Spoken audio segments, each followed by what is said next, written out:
नमस्कार दर्शक मित्रों, मैं हूं आपके साथ अंजनी नीलेश ठक्कर। तो आज बात करेंगे वैदिक पंचांग के बारे में।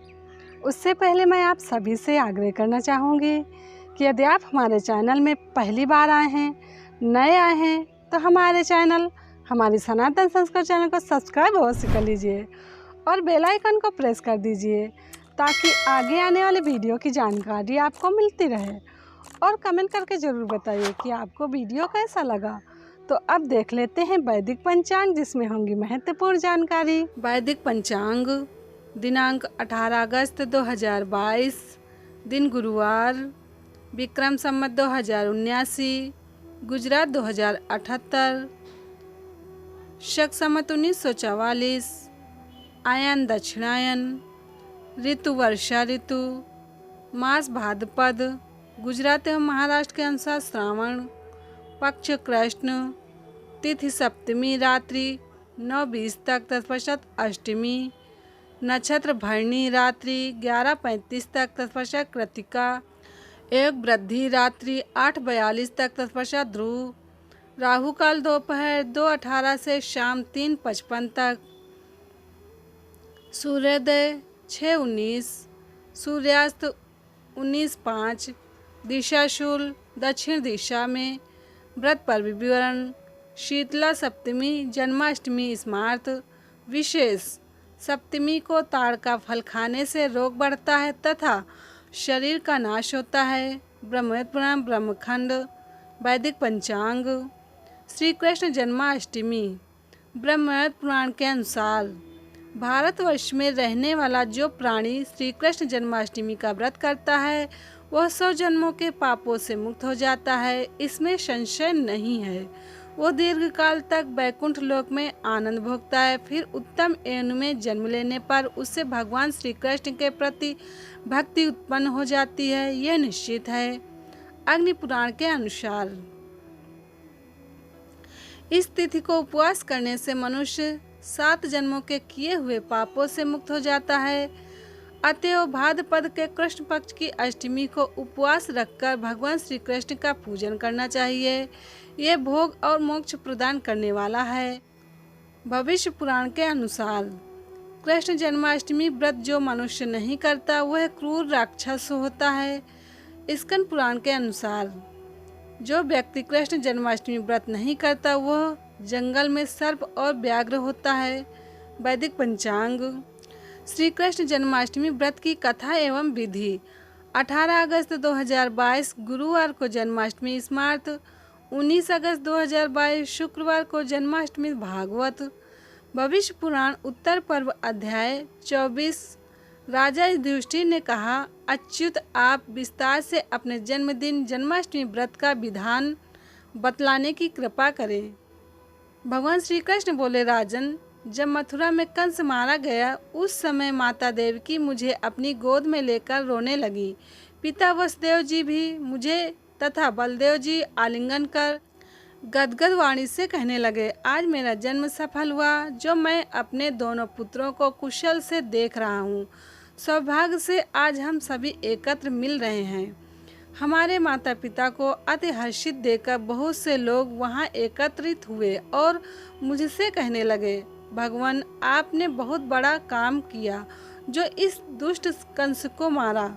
हम सभी इससे बहुत पीड़ित थे। आप कृपा कर ये बतलाएं कि आप माता देवकी के गर्भ से कब आविर्भूत हुए थे। हम सब उस दिन महोत्सव मनाया करेंगे। आपको बार बार नमस्कार है। हम सब आपकी शरण में हैं। आप हम पर प्रसन्न होइए। उस समय पिता वसुदेव जी ने भी मुझसे कहा था कि अपना जन्मदिन इन्हें बता दो। तब मैंने मथुरा निवासी जनों को जन्माष्टमी व्रत का रहस्य बतलाया और कहा, पूर्ववासियों, आप लोग मेरे जन्मदिन को विश्व में जन्माष्टमी के नाम से प्रसारित करें। प्रत्येक धार्मिक व्यक्ति को जन्माष्टमी का व्रत अवश्य करना चाहिए। जिस समय सिंह राशि पर सूर्य और वृष राशि पर चंद्रमा था, उस भाद्रपद मास की कृष्ण पक्ष की अष्टमी तिथि को अर्धरात्रि में रोहिणी नक्षत्र में मेरा जन्म हुआ। वसुदेव जी के द्वारा माता देवकी के गर्भ से मैंने जन्म लिया। यह दिन संसार में जन्माष्टमी नाम से विख्यात होगा। प्रथम यह व्रत मथुरा में प्रसिद्ध हुआ और बाद में सभी लोकों में इसकी प्रसिद्धि हो गई। इस व्रत के करने से संसार में शांति होगी, सुख प्राप्त होगा और प्राणी वर्ग रोग रहित होगा। महाराज युधिष्ठिर ने कहा, भगवान अब आप इस व्रत का विधान बतलाइए जिसके करने से आप प्रसन्न होते हैं। भगवान श्री कृष्ण बोले, महाराज इस एक ही व्रत के कर लेने से 7 जन्म के पाप नष्ट हो जाते हैं। व्रत के पहले दिन दंत धावन आदि करके व्रत का नियम ग्रहण करें। व्रत के दिन मध्याह्न में स्नान कर माता भगवती देवकी का एक सूतिका ग्रह बनाएं। उसे पद्म रागमणि और बनमाला आदि से सुशोभित करें। गोकुल की भांति गोप गोपी घंटा मृदंग शंख और मांगल कलश आदि से समन्वित तथा अलंकृत सूतिका ग्रह के द्वार पर रक्षा के लिए कृष्ण छाग मूसल आदि रखें। दीवालों पर स्वस्तिक आदि मांगलिक चिन्ह बना दें। षष्ठी देवी की भी नैवेद्य आदि के साथ स्थापना करें। इस प्रकार यथाशक्ति उस सूतिका ग्रह को विभूषित कर बीच में पर्यक के ऊपर मुझ सहित अर्ध सुप्तावस्था वाली तपस्विनी माता देवकी की प्रतिमा स्थापित करें। प्रतिमाएं 8 प्रकार की होती हैं, स्वर्ण, चांदी, ताम्र, पीतल, मृत्तिका, काष्ठ की, मणिमयी तथा चित्रमयी। इनमें से किसी भी वस्तु की सर्वलक्षण संपन्न प्रतिमा बनाकर स्थापित करें। माता देवकी का स्तनपान करती हुई बाल स्वरूप मेरी प्रतिमा उनके समीप पलंग के ऊपर स्थापित करें। एक कन्या के साथ माता यशोदा की प्रतिमा भी वहां स्थापित की जाए। सूतिका मंडप के ऊपर की भित्तियों में देवता ग्रह, नाग तथा विद्याधर आदि की मूर्तियां हाथों से पुष्प वर्षा करते हुए बनाएं। वसुदेव जी को सूतिका ग्रह के बाहर खड्ग और ढाल धारण किए चित्रित करना चाहिए।